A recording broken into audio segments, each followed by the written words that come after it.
Tinulungan ng pulis na ito ang pamilya ng isang oso na makatawid sa daan matapos makatanggap ng isang report mula sa mga concerned citizen. Pero nang lapitan niya ang mga oso ay may ginawa itong kakaiba na hindi inaasahan ng kahit na sino man. Ako si Maria at ito ang aking kwento.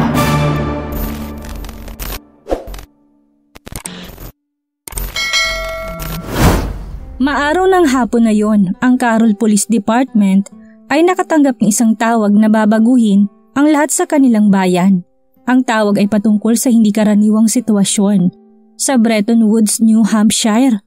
Idinitalya sa ulat ang isang itim na oso na pabalik-balik sa daan kung saan tinatangka nitong gabayan ang maliliit niyang mga anak patawid sa kabilang daan. Habang hindi pangkaraniwan ang makakuha ng sulyap sa mabangis na hayop na naglalakbay sa kagubatan. Pero mas hindi pangkaraniwan ang makarinig ng isang oso na kasamang anak nito na nasa gitna ng daan. Naramdaman ng pulis ang kahalagahan ng sitwasyon. Ibinigay ng tumawag ang mga mahalagang detalye sa dispatcher. Inihahayag ng tumawag ang pag-aalala niya sa kaligtasan ng oso at sa mga anak nito na mahina lamang. Ipinadala ng dispatcher ang impormasyon sa kasamahan nitong si Thomas Owens kung saan nagmadali itong nagtungo sa lugar nang hindi nalalaman kung anong madadatnan doon. Hindi nito alam na isang hindi kapanipaniwalang kwento ay malapit ng maganap sa harap mismo ng kanyang mga mata.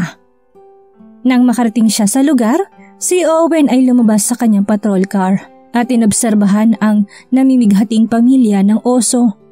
Ang inang oso ay pabalik-balik sa daan at makikitang balisa ito. Pero nang tingnan ng pulis ng malapitan, napansin niyang mayroong problema. Habang inobserbahan ng pamilya ng mga oso, napukaw ang puso niya nang mapansin niya na ang isa sa mga anak ng oso ay nahuhuli at naiwan. Ang bawat hakbang nito ay mabagal, kaya't nahihirapan itong makasunod sa kanyang ina at mga kapatid. Sa kasamaang palad, mahina ang anak ng oso at kailangan nito ng tulong. Nang mapagtanto ng pulis na mahalaga ang kaligtasan ng pamilya ng oso, mabilis na nakontrol ni Owen ang eksena gamit ang kanyang patrol car bilang pangbara sa daan at maiwasan ang ibang sasakyan na makalapit at makaraan.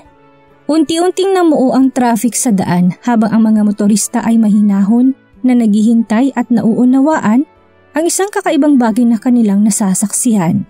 Kumalat ang usap-usapan at mga osusyero ay nagsimulang magkumpulan at nakatingin lang sa kakaibang tanawin ng pamilyang oso na nasa gitna ng daanan. Habang ang ina ay nag-aalala patungkol sa nahihirapan niyang mga anak. Ang pagiging ina ang nanguna sa kanyang isipan. Inakay niya ang kanyang mga anak ng marahan at nagbabakas sakali na magpatuloy ito sa paglalakad. Pero makikita sa maliliit na oso ang kapaguran. Dahil desperado na ang inang oso, kaya't sinubukan itong bitbitin ng kanyang mga anak gamit ang bibig nito at binuhat ang mga ito patawid sa daan. Samantala ang bawat subok ng inang oso ay nauwi sa kabiguan. Ang mga pangyayaring ito ay nasaksihan ni Owen at ng mga osuserong manunood. Nanonood sila sa makapigil hiningang pangyayari habang naaawa sa inang oso dahil sa pagiging desperado nitong maitawid ang mga anak nito.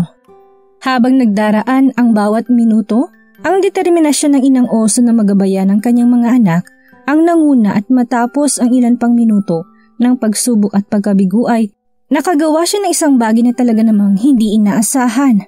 Kinuha niya ang kanyang anak na oso sa huling pagkakataon at umalis pa palayo rito at nag-aalangang tumawid ng daan upang makasama ang 3 pang anak na oso.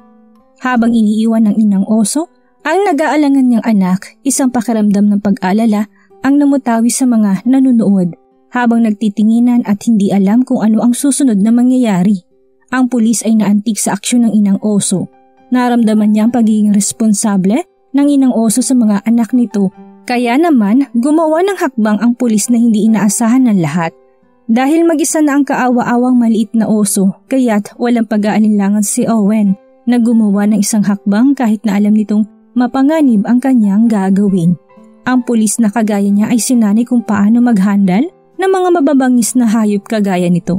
Ngunit, alam ni Owen ang pagiging protective ng isang inang oso na maaaring humantong sa isang mapanganib na kumprontasyon. Alam niya na ang kahit na anong kilos o galaw na nagbabantay maaaring makapagpabago ng lahat at dalhin siya sa isang mapanganib na sitwasyon. Lalo na kapag napansin ng inang oso na lalapit siya sa kanyang mga anak. Kaya naman mabilis niyang kinuha ang anak ng oso. Nang makuha ang maliit na oso, hindi na siya nagsayang ng oras at tumakbo papunta sa kanyang sasakyan.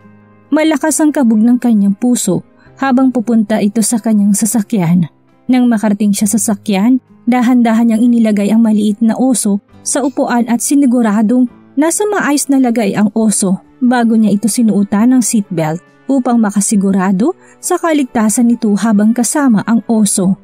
Nagtungo si Owen sa New Hampshire Fishing Game, isang otoridad na eksperto sa mababangis na hayop at kaya magbigay ng tamang pag-aalaga at rehabilitasyon sa maliit na oso na kailangan nito.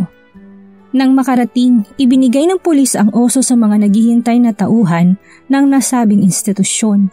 Tinignan nila ang kondisyon ng oso at maingat na inobserba kung meron ba itong senyalis ng mga sugat o bali sa katawan. Pinuri ng institusyon ang ginawang hakbang ng pulis. Nakaramdam naman ng kaginhawaan si Owen dahil sa magandang papel na nagawa niya sa buhay ng oso. Ngayon naligtas na ang oso at nasa mabuting kamay, maaari nang magtapos dito. Pero ang karanasan niya patungkol sa oso ay hindi pa natatapos dito. Nang sumunod na araw, isang itim na oso ang muling isinangguni sa pulis. Isang tao ang nakakita dito sa gilid ng daan. Ang di nila alam, ang oso ay nagsilang ng 5. Ang osong natagpuan ay nahulog at naiwan, kaya't mas mahina ito kaysa sa mga kapatid niyang oso. Hindi ito makasunod sa kanyang pamilya. Ang impormasyong ito ay kagilagilalas dahil ang average ng isinisilang ng oso ay kadalasang 3 lamang. Kaya't ang magkaroon ng 5 anak na oso ay bihira lamang. Kaya't ang maraming supling na anak ng oso ang nagpapaliwanag kung bakit mahina ang 2 anak nitong oso. Ang pangangailangan ng tulong ng osong ito ay umabot sa mga pulis na nagdulot ng halong gulat at pag-aalala sa mga ito. Si Owen ay nababalot pa rin ng alaala sa osong nailigtas niya noong nakaraan, kaya't naintindihan niya kung gaano kahalaga ang naiulat sa kanila. Agad niyang kinuha ang mahalagang aparato na kakailanganin niya bago ito nagtungo sa lokasyon kung nasaan ang huling nakita ang oso. Nang makarating sa lokasyon ay tinignan niya ang buong lugar upang tignan ang mga senyales ng oso o ng buong pamilya nito. Dahil magaling ang kanyang mga mata, kaya't nakita niya ang maliit na galaw sa isang malapit na dahon. Habang dahan-dahan na lumalapit, napagtanto niya na ang oso ay talaga namang mahina at hindi nito kayang makasunod sa kanyang ina at mga kapatid. Dahil determinadong makatulong kaya't nilapitan niya ito kagaya ng paglapit at pag-aalaga niya sa kapatid nito. Nakita ng pulis ang oso na pagod at napagtanto niyang kailangan ito ng agarang tulong upang makaligtas. Dahil naintindihan niya ang potensyal na panganib, kaya tinawagan niya ang otoridad na sumasangguni sa mababangis na hayop at ipinaalam ang patungkol sa sitwasyon. Kaagad silang dumating sa lugar at handang tulungan ang oso. Marahang kinuha ni Owen ang nangihinang oso at dahan-dahang dinuyan sa kanyang mga braso, habang ang mga otoridad ay nakaantabay lamang at handa sa kung anuman ang maaaring pwedeng mangyari. Nagamot ng grupo ang oso bago pa man ito mailipat sa NHFG Rehab Center kung saan makakasama niya rito ang kanyang kapatid. Dito ay makakasama nila ang isa't isa at hindi sila mag-iisa. Sa dulo ang lahat ay umayos at umayon para sa pamilya ng oso.